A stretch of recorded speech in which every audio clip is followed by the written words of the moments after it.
Ndikukubvunza zvausi kundipindura wani. Ndikukubvunza kuti awina imota ndiani uyu? Ndiani uyu? Awina imota. Awa.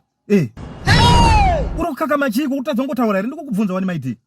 Awa here baba. Uyu chawina imota ndiani murongani kuti rongani komuno. Ndikukubvunza wina imota ndiani? Varubva kuchechi. Ari kubva kuchechi yei? Anoenda kuchechi uyu. Munhu ane Face Yekubhawa. Munhu ane Face Yekubhawa ndiye uri anoenda kuchechi. Ndewa kuchechi baba. Iwe unoti uyu shu angatambise Face Yekubhawa achienda kuchechi uyu. Neface yake.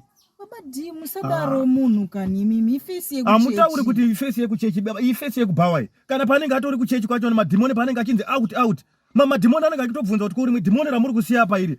Aatoshamisiki mama dhimoni. Baba dhimoni kana mashoko akadaro ari. Alright zvimwe zvacho mune muchidaro. Munozoti akatosubscribe pa Kuchurch MTV ero. Uya. Masapota zedu aya baba. Maiti munorewesa here. Idika ndinganyepa ndingagara nemunhu asiri musapota wedu. No. Kutamba aiwa sorry. Followers aya baba. Everything chatinoposta pa Kuchurch vanotofollowa vachikomenta vachilike zvese. Aiwa papoteka aiwa sorry.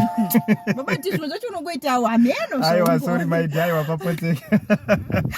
Thank you guys. Keep on following us. Kune vamwe vanhu vasati vatanga kufollowa Baba D na My D. Don't forget our YouTube channel Kuchurch MTV. Musarege kufollowa vasati subscribe by comment, like, share.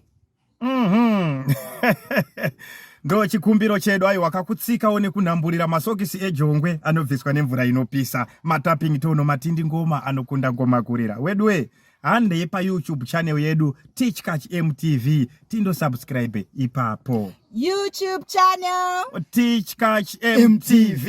YouTube channel Kuchurch MTV.